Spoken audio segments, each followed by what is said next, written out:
Bonjour, c'est Nelric, j'espère que tu vas bien. Aujourd'hui, on va continuer notre parallèle d'investisseurs riches, d'investisseurs pauvres. On va parler précisément de trouver le financement.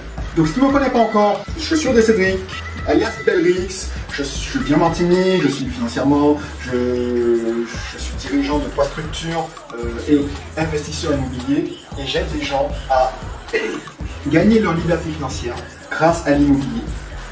Si tu as raté le premier épisode de la série, on va faire un parallèle entre l'investisseur riche et l'investisseur pauvre. C'est un clin d'œil au livre de Robert Kiyosaki, Père riche, Père pauvre. Pourquoi? Parce qu'il y a des gens qui le font en mode investisseur pauvre et ils arrivent à un, peut-être 2 biens qui va leur apporter, dans le meilleur des cas 50, 100 euros par mois de cash flow pour les meilleurs qui ont pris la peine de se former mais qui ont quand même un état d'esprit d'investisseur pauvre. Et puis pour les moins chanceux, un investissement qui va leur faire perdre de l'argent tous les mois. Donc, si tu n'as pas encore vu le premier épisode, c'était sur comment trouver le bien à forte rentabilité. Et maintenant, on va parler de comment trouver le financement.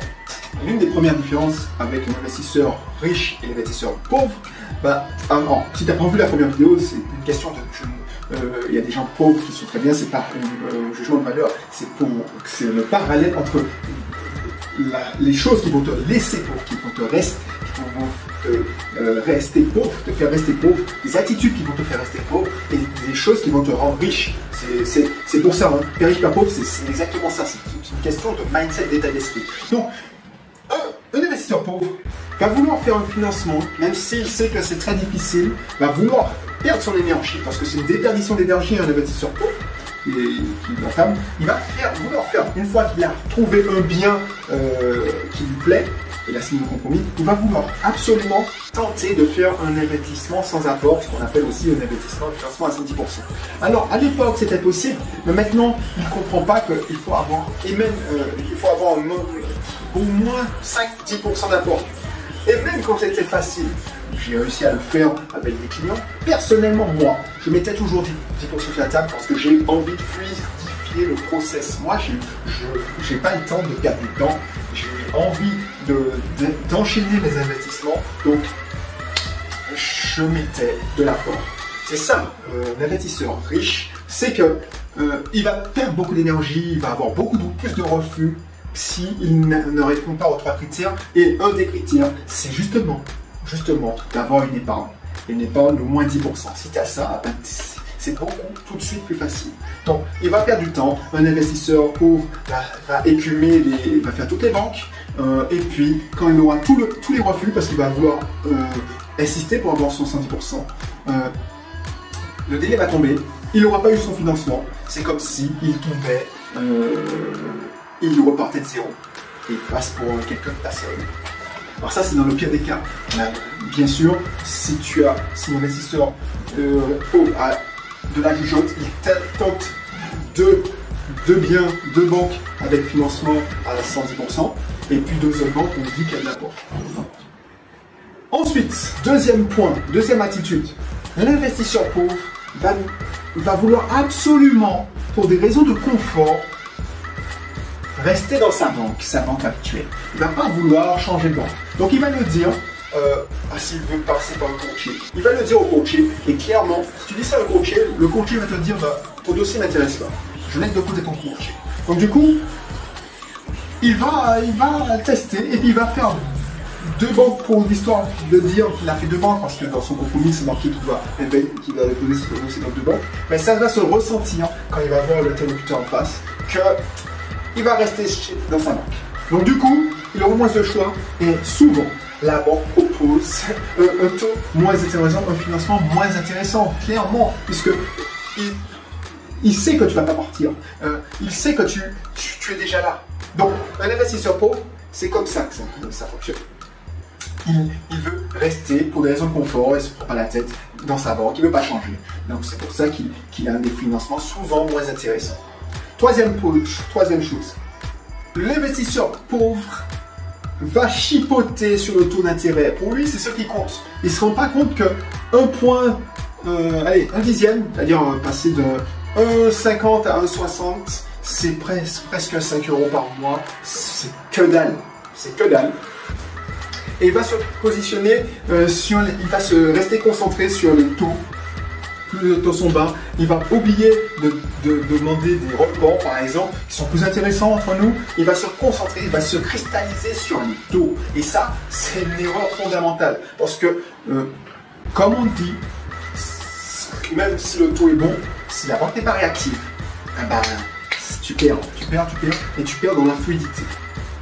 Du coup, ça peut avoir des conséquences hyper négatives. Parce que tu prends plus de temps, allez, on va dire que tu prends une semaine, 2 semaines, allez, 1 mois de plus pour avoir ton financement, ça décale tout et ton bien se retrouve sur le marché dans un moment où le marché est relativement calme. Il y a moins de demandes et tu es obligé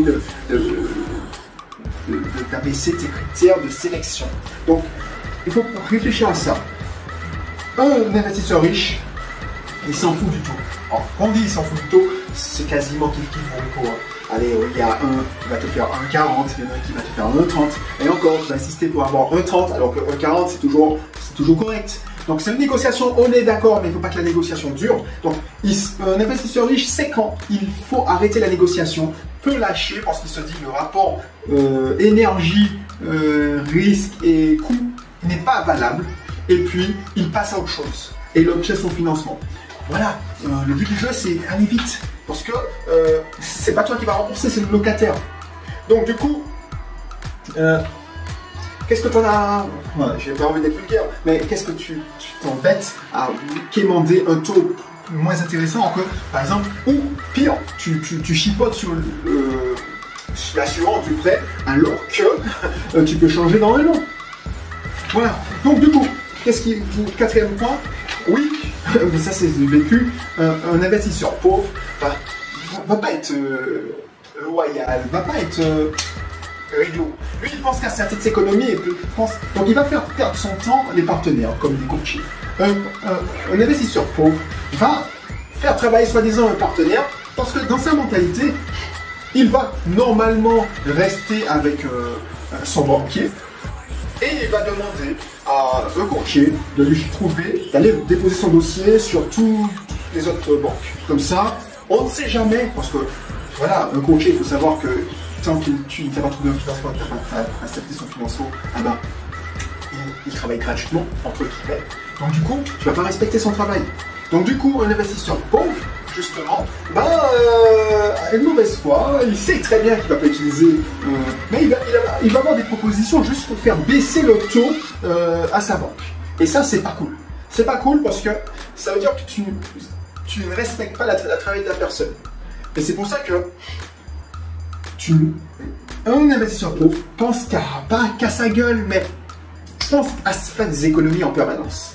Et ça, c'est le genre d'économie qui te permettra peut-être de faire un coup, 2 coups, mais tu seras grillé par exemple auprès d'un courtier.